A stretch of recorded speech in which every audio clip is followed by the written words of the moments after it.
안녕하세요. 저 하나은행 패밀리오피스의 유영동입니다. 반갑습니다. 오늘 제가 준비한 그 내용은 글로벌 증시하고 환율, 아무도 알 수 없다는 환율에 대해서 좀 말씀을 드릴 거고, 나름 그냥 하나만한 얘기를 한 게 아니라 인사이트를 담아서 장표를 만들었기 때문에 조금 재미있게 다른 유튜브에 안 나오는 내용들을 제가 위주로 말씀을 좀 드릴게요. 일단은 요새 가장 크게 이슈가 되는 것이 이제 트럼프가 과연 미국이 이란을 공격할 것이냐에 대한 이제 우려가 커진 것 같아요. 그래서 유가가 굉장히 많이 올랐죠. 60불대 초반이었던 유가가 75불까지 지금 올라서 가지고 이게 100불 가는 거 아니냐, 130불 가는 거 아니냐 이런 걱정이 많이 있는데요.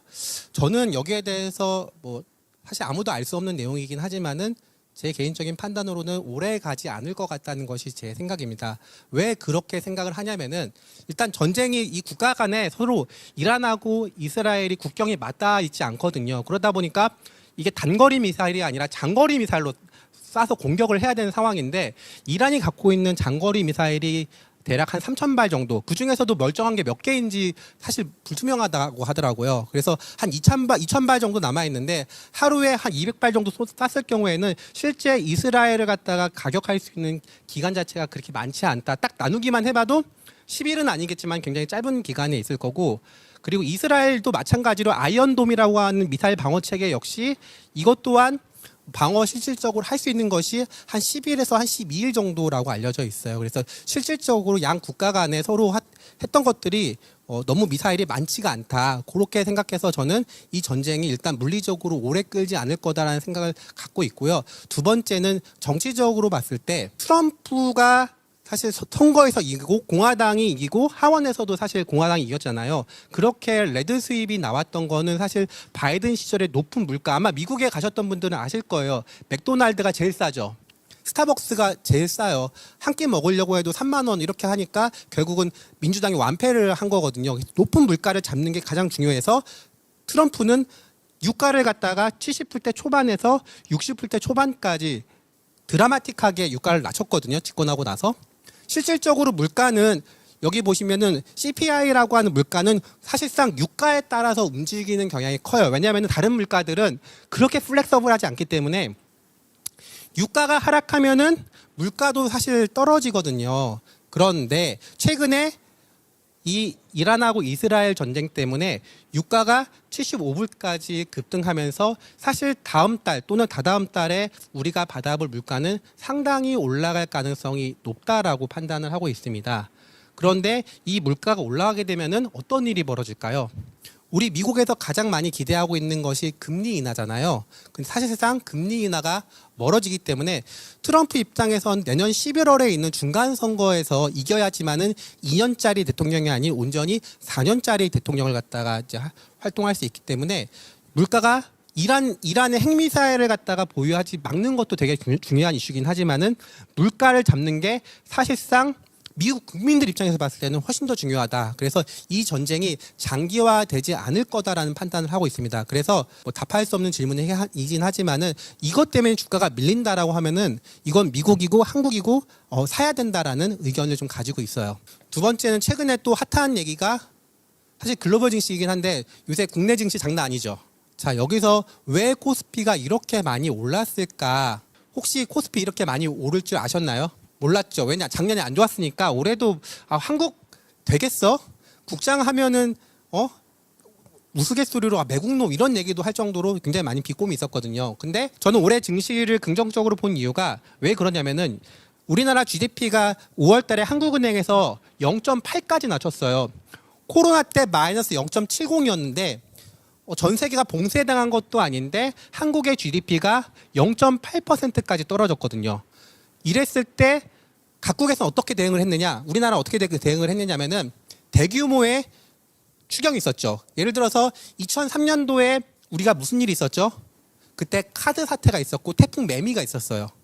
그때 GDP 성장률이 7.9에서 2.9%로 하락을 하니까 어떤 일이 벌어질까요? 대규모의 추경이 있었던 거예요. 그리고 마찬가지로 금리 인하를 동반하게 되죠.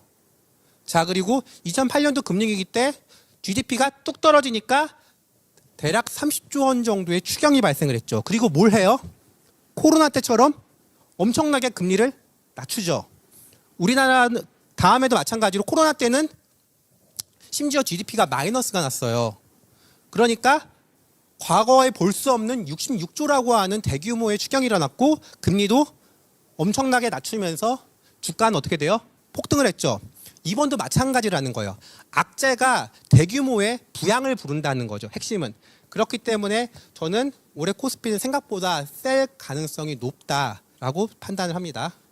그래서 재정과 통화 정책이 맞물리는 것이 올해다. 그래서 지금 제가 우스갯소리로 아무거나 사도 사실 오른다고 생각하거든요. 지금 돌아가면서 상승하고 있거든요. 그런 것들이 사실 컨셉은 한국의 뭐 상법 개정안이라든가 뭐 예를 들어서 뭐 고배당에 대해서 저율과세 막 이런 것들이 컨셉이긴 하지만 실질적으로는 뭐가 달라졌다? 돈이 풀린다는 게 핵심이에요. 이거는 사실 지금 장이 올랐기 때문에 지금은 크게 도움이 안 되실 수도 있는데 한번 이거는 두고두고 기억해 보세요. 코스피는 몇 가지 특징을 좀 갖고 있는데 코스피가 사실 2년 연속 마이너스가 2000년 이후에 한 번도 없어요. 자 보세요. 2000년도에 마이너스 50%였죠. IT 버블 때. 그 다음에 플러스죠. 그리고 2002년도에 마이너스였죠. 다음에 플러스죠.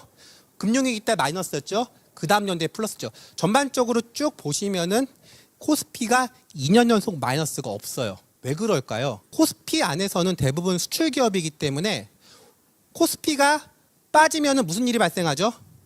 환율이 올라가죠.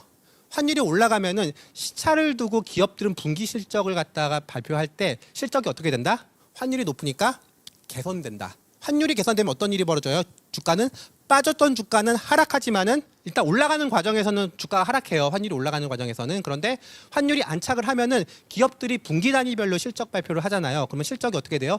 잘 나와요. 올해 믿기진 않겠지만은 올해 한국 기업의 전년 동기 대비 기업이 개선율이 20% 정도 증가하는 걸로 추정돼 있어요. 그 절반 누구다? 하이닉스다. 그래서 코스피가 2년 연속 마이너스가 없는 것들은 한국의 상당수 기업들 70%가 수출 기업이기 때문에 환율이 올라가는 과정에선 주가 하락하지만은 환율이 더 이상 올라가지 않으면은 기업들은 분기 단위별로 실적 발표를 하면서 기업 이익을 개선시키기 때문에 코스피가 2년 연속 마이너스가 없어요. 그래서 나중에 올해는 이미 올랐잖아요. 나중에 코스피가 그 년도에 많이 빠졌다고 하면은 다음 연도에는 기업 이익이 개선돼서 주가가 올라갈 가능성이 매우 높다. 이런 것들을 갖다 알아두시면은 크게 재산 형성에 도움이 되실 걸로 믿습니다.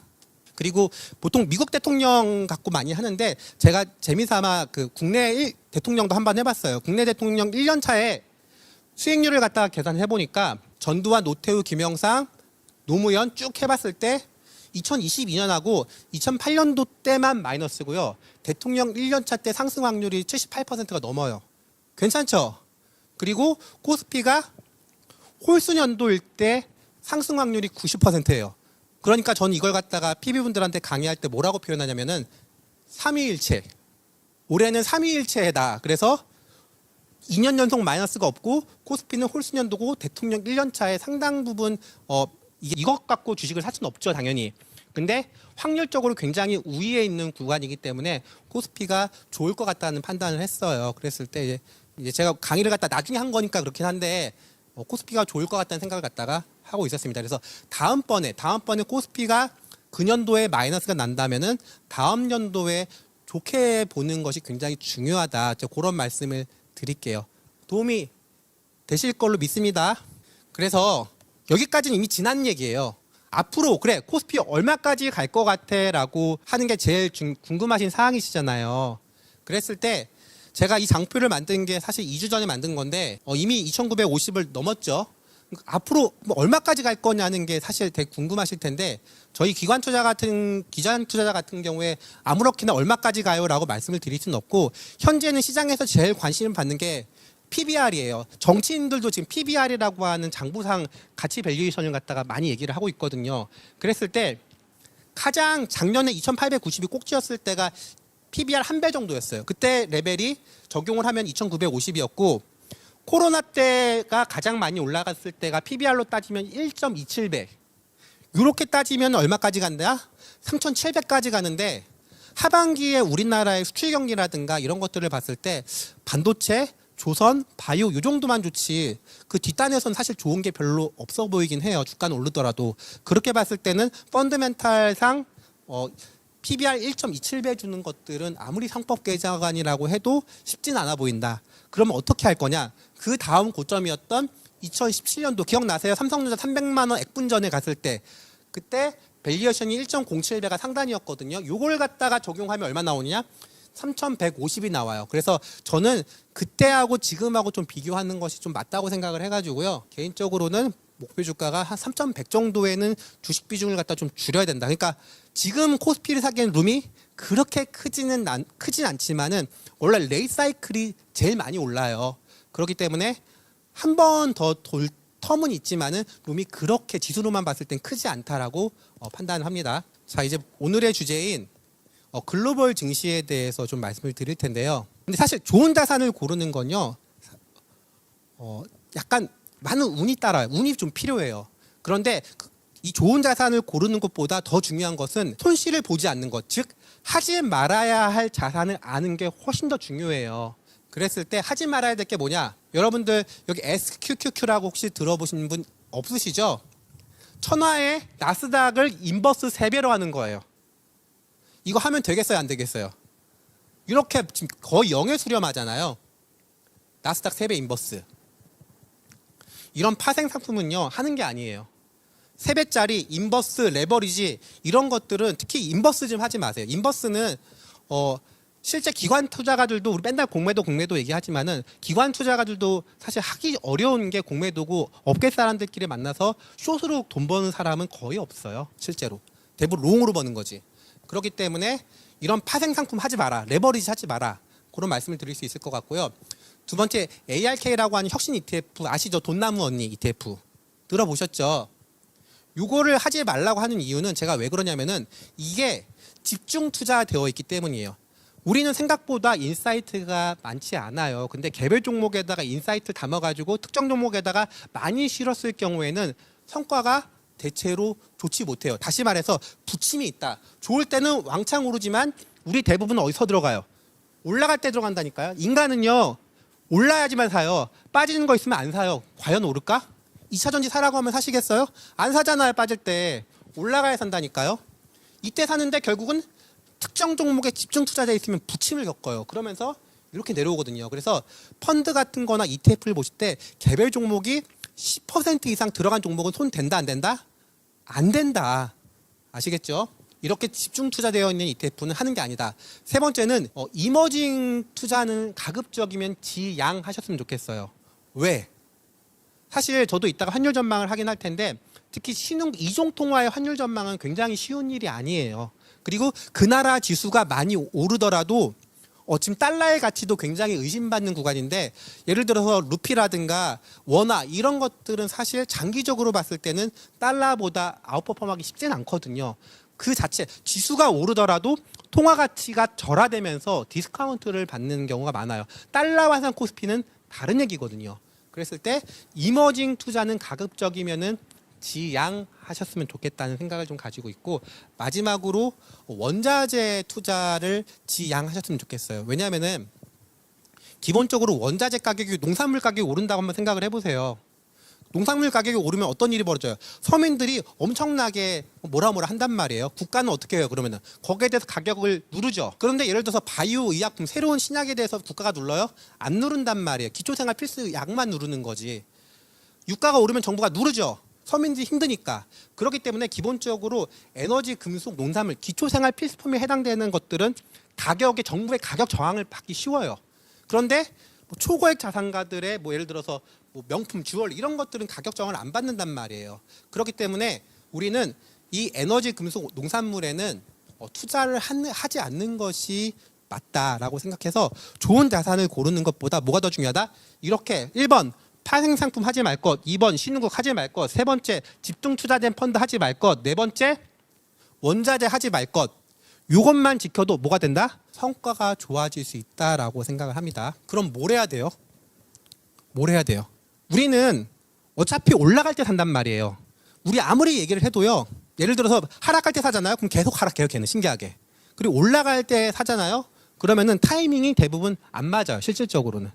그런데 장기적으로 계속 우상향 할 수 있는 자산을 사야 되는데 그게 몇 개 안 되는데 제가 판단했을 때는 장기적으로 계속 우상향할 수 있는 자산은 딱 6가지. 이거는 한번 찍어 가셨으면 좋겠어요. 장기적으로 금이 계속 우상향할 수밖에 없다는 이유는 달러가 가짜 돈이기 때문이에요. 이거 다 달러 베이스로 계산하는 거잖아요. 근데 달러는 뭐에 의해서 만들어져요?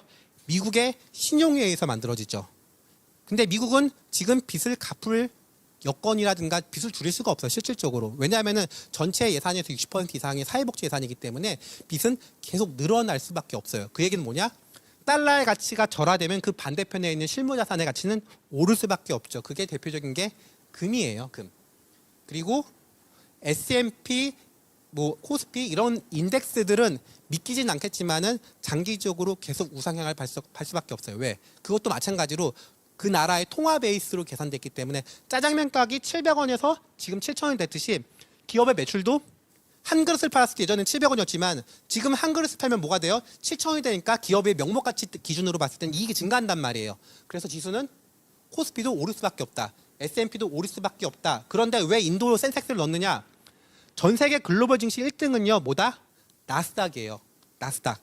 손주한테 물려줄 펀드는 뭐다? 나스닥이에요. 나스닥을 산다는 거는 인류의 미래를 사는 것이고 나스닥을 산다는 건 실리콘밸리를 사는 것이에요. 가장 혁신적인 기업들이 담겨져 있는 게 나스닥 100인데 그 나스닥을 제압한 지수가 하나 있어요. 그게 뭐예요? 그게 인도예요. 인도의 상승률이 나스닥보다 더 많이 상승했어요. 지금까지. 근데 신흥국이잖아요. 루피의 가치가 절반 10년 동안 절하됐어요. 20년 동안. 절하되면서 달러 환산 센섹스는 나스닥보다 져요. 그렇지만은 나스닥을 갖다가 명목적으로 제압하는 인도의 센섹스도 장기 투자할 만하다라고 신흥국에서 일부 자산을 갖다가 인도에 투자해도 괜찮다고 생각을 하고 있고요. 그리고 섹터, 여러분들 섹터 굉장히 좋아하시잖아요. 지금 영업점에서 여쭤보시는 게 방산 사야 돼요? 뭐 조선 사야 돼요? 막 이런 얘기 하시는데 그런 것들은 본질적인 업종이 아니에요. 우리가 그건 언젠간 유행이 지나면 내려올 수밖에 없다는 거죠. 그래서 우리가 장기적으로 섹터를 봤을 때 우상향할 수 있는 섹터는 고배당, 돈을 버는 기업들을 담는 펀드들, 그리고 배당 성장. 배당은 낮지만 배당이 꾸준히 증가하는 기업들을 잡으면 성과가 장기적으로 우상향하는 특징들을 좀 가지고 있고요. 마지막으로 제가 반섹터주의자인데 섹터 투자를 하면 대부분 손실로 끝나요. 실질적으로. 그런데 아닌 게 하나 있어요. 그게 뭐다? IT. 근데 IT를 갖다가 딥테크로 들어가시면 손실이 발생을 해요. 왜? 생각보다 우리는 공부를 안 해요. 그리고 생각보다 우리가 아는 지식들이 생각보다 얄팍해요. 그렇기 때문에 혁신은 어디서 나온다? IT에서 나와요. 예를 들어서 돈이 많으면 오래 살고 싶죠. 그런데 오래 살려면 결국 바이오가 클 수밖에 없는데 미국에서 제일 큰 제약사가 어디예요? 화이자잖아요. 그렇죠? 화이자는요. 애플에 비하면 구멍가게예요. 신약을 개발하려면 엄청난 돈이 필요한데 그 돈은 누가 다 있다? 빅테크가 다 있다. 테슬라가 있다. 엔비디아가 있다. 결국은 바이오의 이노베이션 누가 가져간다? 빅테크가 가져갈 가능성이 매우 높아요. 그래서 우리는 뭘 사면 된다? 테크 전반을 사는 게 중요해요. 특정 종목에 몰빵하면 결국 그것도 부침이 커요. 천하의 테슬라여도 천하의 엔비디아여도 시간이 지나면 성장률이 떨어지거든요. 우리가 그걸 맞출 수가 없어요. 그래서 잘게 썰려 있는 범 IT 펀드를 투자하는 것이 굉장히 중요하다. 그렇게 말씀을 좀 드릴 수 있을 것 같아요. 이게 더 중요해요. 시황보다. 그리고 시간이 별로 없으니까 좀 짧게 갈게요. 자, 보세요. 코스피하고 지난 각 지수의 주요 지수들의 40년치 데이터를 갖다가 붙여놨어요. 이 연간 수익률이에요. 코스피 제가 2년 연속 마이너스 없다고 했죠? 없죠? 없잖아요. 그렇죠? 자, 근데 코스피의 상승률이 믿기지는 않겠지만 67.5%예요. 도도. S&P는 78%예요. 그냥 오른다고 믿는 게 나아요. 제가 시황하는 사람이지만은 제가 이렇게 저렇게 해서 오른다라고 하는 것보다 그냥 미국 오른다라고 믿는 게 확률이 더 높아요. 그냥. 그리고 유로도 유로스탁스 70%, 니케이 65%, 인도 센섹스 75%, 중국이 낮아요. CSI 300이 한 60%가 좀 안 돼요. 근데 제가 코스피 투자했는데 마이너스인데요. 카카오 사셨잖아요. 네이버 개별 종목 하면은 대부분 성과가 좋지 않아요. 개별 종목해서 돈 버는 사람 제가 초거래 자산가들 많이 뵀는데 별로 없어요. 거의 없다고 보시면 돼요. 지수 투자를 하시면 이 정도 상승 확률이 나오는데요. 그러니까 우리는 어떻게 미국하고 인도를 좋게 보는 게 맞는데 제가 그래서 올해도 인도가 좋을 것으로 전망을 했지만 올해 인도 좀 마이너스거든요. 근데 여튼 장기적으로 봤을 때는 미국과 인도를 투자하는 것이 굉장히 중요하다라고 좀 말씀을 드릴 수 있을 것 같고, 이 상승 확률을 갖다가 90% 가까이 끌어올리는 방법이 있어요. 자, 여기 계신 분들만, 유튜브 시청하시는 분들만 제가 말씀드릴게요. 단순해요. 제가 무슨 인사이트가 있어요. 시장을 어떻게 맞출 수 있어요. 어떻게 한다? 빠졌을 때 다음 연도에 사면 올라요. 자, 코스피 마찬가지 보셨죠? S&P도 그래요. 빠지면 오르고, 빠지면 오르고, 빠지면 오르고, 빠지면 오르고, 빠지면 올라요. 신기하죠? 유로스탁스 빠지면 오르고, 빠지면 오르고, 빠지면 오르고, 빠지면 오르고. 근데 90%라고 말씀드렸잖아요. 예외가 있어요. 어떻게? 이때 IT 버블 때. IT 버블 때는 3년 연속 이렇게 마이너스가 나는 경우가 있거든요. 항상 예외는 있죠. 그리고 3년 연속, 중국이 사실 지난 3년 동안 안 좋았잖아요. 근데 안 좋으니까 이렇게 올라요. 그래서 3년 연속, 제가 쭉 펀드를 보면은 3년 연속 마이너스가 나면 그 다음에 돌리는 게 대부분이었어요. 거의 99% 가까이. 이렇게 3년 연속 나오면 다음에 플러스가 나요. 그러니까 우리가 믿는 고배당이라든가 인덱스라든가 이런 것들은 그 연도에 마이너스 났을 때 좋게 보는, 그러니까 시황 이런 것들 금방 바뀐단 말이에요. 그렇기 때문에 빠졌을 때 좋게 보는 것이 훨씬 더 어떻다? 중요하다. 그렇게 하시면은 좋은 성과를 얻으실 수 있으세요. 실제 당행에서 파는 펀드들 볼게요. 실질 수익률이에요. 이제는 이거는 그냥 지수가 아니라 실제 당행에서 파는 펀드들 수익률을 좀 보시면은 빠지면은 오르잖아요. 빠지면, 이게 제가 좋아하는 펀드인데 글로벌 IT 펀드거든요. 빠지니까 많이 오르잖아요. 이 미국 펀드거든요. 빠지니까 이렇게 올라요. 유럽 빠지니까 이렇게 오른다니까요. 2022년도에 이렇게 줄줄줄줄 우크라이나 전쟁 때문에 많이 빠졌죠. 빠지니까 이렇게 오른다니까요. 빠지니까 이렇게 올라요. 만약 올해 미국이 빠진다 그러면 어떻게 해요? 내년에 미국을 좋게 봐야 된다고 저는 생각을 해요. 그래서 올해 성과가 좋은 자산을 고르는 것보다 좀 하락하는 자산들 중에서 코어 자산을 갖다가 고르는 게 중요하다. 그렇게 말씀을 드릴 수 있을 것 같아요. 이제부터 글로벌 증시 해야 되는데 시간이 다 갔어요. 그래도 잘 말씀을 드려볼게요. 현재 글로벌 시장의 흐름은요, 유동성 장세예요. 유동성. 되게 지금 쉽지 않은데 무슨 유동성 장세요라고 하지만은 미국조차도 이게 M2라고 해서 총 유동성이거든요. 유동성을 전년 동기 대비로 봤을 때 쭉 보시면은 미국은 계속 오르고 있어요. 그리고 중국도 미국이 관세로 괴롭히니까 지금 글로벌 특징이 뭐냐면은 다른 나라는 어떻게 대응해요? 돈을 풀고 있어요. 한국도 돈을 풀잖아요. 중국도 돈을 풀잖아요. 유럽은 100년 만에 변화가 시작됐어요. 그게 뭐예요? 유럽이, 독일이 돈을 풀기 시작했어요. 그러면서 글로벌 유동성이 전반적으로 우상향하고 있다. 관세가 불러온 효과예요. 근데 정작 미국조차도 빚을 갚지 못해가지고 유동성이 풀리고 있는 상황이긴 해요. 그 대표적인 예가 뭐다? 가상자산이죠. 자, 그러면은 유동성이 넘쳐나는 상황에서 기업 이익 관점에서 봤을 때는 어떨 거냐? 미국의 S&P 500의 기업 이익. 왜 글로벌 증시 보는데 왜 S&P 500 봐요라고 질문하실 수도 있는데 글로벌 증시의 60% 이상이 미국이에요. 그래서 미국이 좋으면 전반적으로 좋을 가능성이 높죠. 자, S&P 500의 기업 이익을 보면은, 자, 이 자료는 야데니 리서치에서 제가 캡처해서 갖고 온 건데요. 이쪽은 애널리스트들의 시장의 컨센서스, 요거는 야데니 리서치, 독립 리서치거든요. 컨센서스를 보면은 2025년도에 기업의 이익은 야데니에서는 7.1% 정도 개선되는 걸로 보고 있고, 요 애널리스트 컨센서스는 8.4%, 2026년도에 야데니에서는 15.4%, 그 다음에 시장 컨센서스는 13.9%로 기업이익이 올해도 증가하고 내년에도 S&P 500이 기업이익이 증가해요. 관세라든가 불확실성이 이렇게 큰데 기업이익이 증가할 수 있어요 라고 하지만은 미국 기업과 한국 기업의 차이가 있어요. 한국은 올해 100원 버는데 내년에 100원 벌어? 보장할 수 있어? 없어요. 왜? 업종 자체가 시크릿, 경기 민감 섹터가 많기 때문이에요. 근데 미국의 S&P 500의 상위 기업들은 기초생활 필수품이라고요. 자, 요 아이폰은요, 여자분들 이거 그냥 좋고 나쁘고 없어. 나오면 그냥 사는 거예요. 구글, 유튜브 그냥 보는 거예요. 아마존 그냥 배송 받는 거예요. 그러니까 이게 삶의 기초생활 필수품으로 들어오기 때문에 어닝의 변동성이 굉장히 제한적이에요.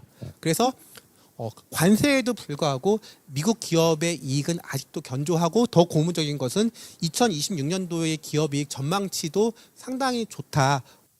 보시면 좋을 것 같고요. 업데이트한 게 2025년 6월 6일자에 업데이트를 한 거예요. 가장 최근 데이터를 업데이트했고 개별 기업들도 제가 블룸버그에서 좀 봤는데 뭐 엔비디아야 워낙 성적이 좋으니까 143%, 마이크로소프트 13%, 애플 6%, 메타 26%, 테슬라는 좀 감익이죠. 그랬을 때 전체적으로 얘만 빼놓고 본다면 전체적으로 숫자 자체가 비슷하죠. 평균치고 보면은 그죠? 그래서 이 정도는 좀 신뢰성 있게 좀 볼 수 있을 것 같다는 생각을 하고 있고요. 그래서 이제 저도 증권사처럼 투자 전략 좀 말씀드리면은 올 하반기 어떻게 될 것 같냐라고 하면 일단은 좋게 봐요. 일단 좋게 보고 지금 가장 중요한 게 관세잖아요. 7월 9일 이후에 미국이 관세를 다시 높일 것이냐 아니면은 협상을 맺어가지고 관세를 10%로 그냥 보편 관세로 끝낼 것이냐 아니면 연장할 것이냐 이런 구도에 서 있는데 저는 연장하거나 합의를 볼 거다라고 생각을 해요. 왜 그렇게 생각을 하냐면은 미국이 이번에 약점을 제대로 잡혔어요. 어떻게? 다음 장표 보실까요? 미국 정부 부채가 얼마냐면은 36조예요. 미국의 GDP가 한 25조 정도 되거든요. 그러니까 정부 부채 비율이 120%가 넘어요. 그죠? 근데 가계 부채도 많아요, 미국이. 18조예요. 그리고 회사채 포함해서 기업들이 갖고 있는 부채도 얼마예요? 35조예요. 전체 부채가 88조라니까요. 그러면 미국 10년물 금리가 4.4 왔다 갔다 하는데 이게 5%로 올라가면은 미국이 직관적으로 부담해야 되는 금액이 3천억 달러가 넘을 것으로 보고 있어요. 물론 이제 고정금리라든가 이런 것들 때문에 계산하면 이거보다 좀 낮긴 하겠지만은 어마어마한 사실 이자 부담을 해야 되는 상황이란 말이에요. 가계 3주체들이. 그런데 한국에다 국방비 올려달라고 하는 게 10억 불이고 일본에 국방비 올려달라는 게 30억 불이고 나토는 200억 불. 관세로 인한 수입 추정치가 1200에서 1500불이에요. 이거 싹 다 더해봐야 이자가 더 커요. 미국은요. 관세가 중요한 게 아니고요. 이자를 낮추는 게 더 시급하다니까요. 그런데 우리 얼마 전에 4월 달에 무슨 걸 봤죠? 트럼프가 다른 나라를 관세로 괴롭히니까 갑자기 시장에서 채권 자경단, 시장에서 자율적으로 이렇게 그 합리적인 방향으로 이끌어 가려고 해서 하는 그런 자경단이라는 표현이 있는데 시장금리 갑자기 확 올라버리는 거예요. 경기 침체 우려가 확산됐는데 오히려 금리가 떨어지는 것이 아니라 미국의 시장금리가 확 올랐어요. 왜? 그 범위는 여기에 있죠. 지난달에 블룸버그 뉴스에서 제가 따온 건데 중국의 장기 채권에 대한 채권 보유 비율이 영국보다 그 아래로 떨어졌다 그 얘기가 나왔어요. 실제 데이터를 갖다가 제가 블룸버그에서 확인해 보니까 3월까지 데이터가 나왔거든요. 일본이 1조 1000억 달러로 가장 미국채를 많이 들고 있어요. 2등이 바뀌었다는 거예요. 이게 2등이 중국이었는데 영국이 2등으로 올라서고 중국은 계속 어떻게 해요? 그 사이 동안 채권을 팔았죠. 미국이 싫잖아요. 그렇죠? 미국 채권을 보유하지 않고 금을 사고 있기 때문에 중국은 미국 채권 비율을 계속 떨어뜨리고 있어요. 역설적으로 아일랜드가 4등이긴 한데 여기는 미국 본사가 많아서 그래요. 빅테크들이. 여튼 이게 바뀌어 있는 상태인데 이 데이터가 3월까지가 최신 데이터예요. 범인이 아직 드러나지 않았어요. 4월 달에 6월 말에 데이터가 나오는데 아마 범인은 일본일 것 같아요. 미국이 일본을 상대로 자동차 관세로 괴롭히니까 민간 쪽에서 아마 채권 매도가 있었지 않을까. 그런데 우린 알았어요. 그러니까 트럼프가 갑자기 4월 9일인가 10일 날 10% 보편 관세할게 이렇게 했잖아요. 왜? 채권 금리가 갑자기 오르기 시작했거든요. 다른 나라한테 다시 관세 25% 매기고 50% 매긴다? 그럼 다른 나라 어떻게 대응해요? 채권을 매도하면서 대응할 거예요. 그럼 어떻게 돼요? 채권 금리가 올라가겠죠. 그렇기 때문에 이미 트럼프는 약점을 잡혀버렸어요. 그렇기 때문에 관세보다는 그 다음 스텝인 환율 전쟁을 할 가능성이 높다라고 저는 생각을 합니다. 그래서 이 이슈가 해소가 되면은 7월 9일 이후에 이 이슈가 해소가 되면은 미국 증시는 한 번 더 레벨업 될 가능성이 높다라고 좀 판단을 하고 있고요. 감세 법안 같은 경우에도 시간이 없는데 이미 그 공화당에서 4명이 대놓고 반대를 하고 있어요. 공화당 의원의 수명은 트럼프보다 길어요. 공화당 의원의 수명 몇 년이다? 6년이에요. 트럼프 4년, 하원은 2년이죠. 하원 통과됐잖아요. 이 법안 자체가 감세 법안이. 상원에서 아마 한 20-30% 정도 다시 지나치게 너무 세금을 많이 깎아주는 법안이다라고 해서 요거에 대해서 반대를 해가지고 다시 하원을 돌릴 것이다. 이것도 7월달 이슈예요. 이것도 아마 해소가 되면은 시장은 반등할 수 있을 것 같다는 생각을 좀 가지고 있고요. 환율 얘기를 해야 되니까 요거까지 좀 설명하고 다시 말씀드릴게요. 미국이 미국이 사실 관세를 매기기 전까지의 환율은 한 2.5%에서 3% 정도의 관세율을 갖고 있었는데 지금 미국이 보편 관세에다가 이제 품목 관세까지 때리면 한 10에서 한 15% 정도 실제 지금 관세가 지금 나가고 있어요. 그랬을 때 이 관세가 10%라는 관세가 굉장히 낮게 보이지만은 굉장히 높은 관세예요. 왜 그러냐면은 2018년도에 그 중국하고 무역 전쟁 했을 때 관세율이 3%였어요. 근데 3년 동안 지리지리하게 싸움을 그렇게 해가지고 올린 관세율이 11%라니까요. 그 관세율을 갖다가 전 세계가 지금 다 맡고 있는 거예요. 그렇기 때문에 이 10% 이상의 관세율을 매겼을 경우에는 실업률 자체가 4.5% 정도까지 올라갈 것이라는 것이 제 추정이고, 실제 관세율 자체가 지금 한 14에서 15% 정도 되거든요. 그럼 실업률은 4.7%까지 올라갈 가능성이 높아요. 지금 얼마예요? 실업률 4.2죠. 4.2에서 4.7%까지 점진적으로 한 번에 올라가는 것이 아니라 점진적으로 우상향할 가능성이 있어 보여서 하반월로 갈수록 실업률은 상승할 가능성이 있다라고 저는 생각을 합니다. 자, 결론이에요. 제가 여기 계신 분들한테만 비밀 하나 알려드릴게요. 제가 주말에 S&P의 수익률을 이렇게 봤는데 월별 계절성을 봤는데 7월 달에, 잘 들으세요. 7월 달에 지난 10년 동안 S&P가 빠진 적이 단 한 번도 없었어요. 뭐다? 올해 7월 증시는 좋을 가능성이 통계적으로 매우 높다. 제 7월만 해본 게 아니에요. 8월, 9월도 해봤는데 지난 10년 동안의 월별 계절성을 보시면은 7월 달에는 수익률이 굉장히 좋죠. 그렇죠? 8월, 9월 글로벌 증시가 가장 어두운 때가 언제냐면은 언제다? 9월 달에 미국 증시가 가장 좋지 않아요. 왜? 9월에 뭐가 있어요? 9월 달에는 FOMC가 있어요. 그 해년도 FOMC는 그 년도의 통화정책을 결정하는 게 아니고요. 그 임년도의 통화정책을 결정하기 때문에 정책의 불확실성상 시장이 흔들리는 경향들이 있거든요. 그랬을 때 우리의 전략은 뭐다? 7월 달까지는 좀 시장을 긍정적으로 보고요. 8월, 9월부터는 좀 줄여야 된다. 먼저 줄일 거면 7월 달에 수익이 났을 때 좀 줄이셔야 된다. 그리고 9월 달에 빠질 때 좀 샀다가 그 10월, 11월에는 대체로 성과가 굉장히, 특히 11월하고 7월이 글로벌 증시가 대체로 좋아요. 우리 작년 11월 기억하세요? 장 되게 많이 올랐잖아요. 그때가 언제였어요? 트럼프 집권했을 때 그때 많이 올랐죠. 그렇긴 한데 7월, 8월 달에는 미국 정부의 부채 한도 이슈도 있고 그 다음에 9월 달에는 FOMC도 있기 때문에 굉장히 변동성이 좀 있을 것 같다라고 생각을 하고 있습니다. 그래서 7월까지는 장을 좋게 보고 8, 9월에는 조금 변동성이 있다가 다시 반등하는 그런 모습이 되지 않을까라고 전망을 하고 있어요. 시간이 별로 없어서 환율 얘기 조금 하고 끝낼게요. 환율이라는 것은 예전에는 금리 갖고 설명을 했는데 요새는 금리 갖고 설명이 좀 잘 안 돼요. 특히 지난 1년 동안의 환율을 보면은 미국의 금리가 50bp 정도 인하를 하면서 미국의 경기 침체로 인해서 환율이 좀 떨어졌다가 다시 미국 경기가 좋다고 하니까 환율이 이렇게 올라가죠. 그랬다가 최근 들어서 트럼프의 관세 리스크하고 셀 USA 바람이 불면서 환율이 다시 떨어지기 시작해요. 분명히 달라졌어요. 과거에는 위기 국면이 발생을 하면은 환율이 올랐는데 최근에는 다른 나라 쪽에서, 예를 들어서 이란이라든가 이스라엘 쪽에서 리스크가 발생하면 환율이 오르지만은 그 리스크 자체가 미국 내에서 발생하면은 예전에는 환율이 올랐지만은 지금은 어떻게 된다? 환율이 워낙 강세가 전환된다는 거죠. 원달러율이 떨어진다는 거예요. 근데 앞으로 하반기에 있을 실업률 상승이라든가 부채 한도 협상, 이 부채 한도 협상이 쉬운 게 아닌 게요. 36조에서 40조로 올려야 되는데 이걸 갖다가 승인해주면은 미국이 빚을 갚을 의지가 없다고 생각하고 안 해주면 안 해주는 대로 문제가 발생을 해요. 이게 뭐의 문제다? 미국 내의 문제예요. 미국 내의 문제라고. 이거는 결국은 환율은 레벨 다운 할 가능성이 높아 보인다. 그렇게 생각을 갖다 하고 있습니다. 트럼프 집권 1기 때 보시면은 환율 제 종가만 붙였어요. 쭉 보시면 어때요? 환율이 낮죠. 전반적으로 1,000원대에서 1,100원대였단 말이에요. 근데 바이든 때 보세요. 환율이 전체적으로 우상향하고 있죠. 그러니까 트럼프의 정책의 핵심은 제조업 부활에 있기 때문에 환율을 갖다 좀 낮게 가져가려는 움직임이 있어요. 그래서 제가 봤을 때는 관세는 이미 약간 김이 빠져버렸고 그 다음 환율 전쟁으로 이어질 가능성이 높아 보이기 때문에 트럼프는 아마 제 생각에는 이렇게 할 것 같아요. 고도화돼서 계산을 하는 사람이 아니기 때문에 관세 15% 깎아줄 테니까 15% 원화 절상해, 이런 식의 요구가 있을 가능성이 높다고 저는 판단을 하거든요.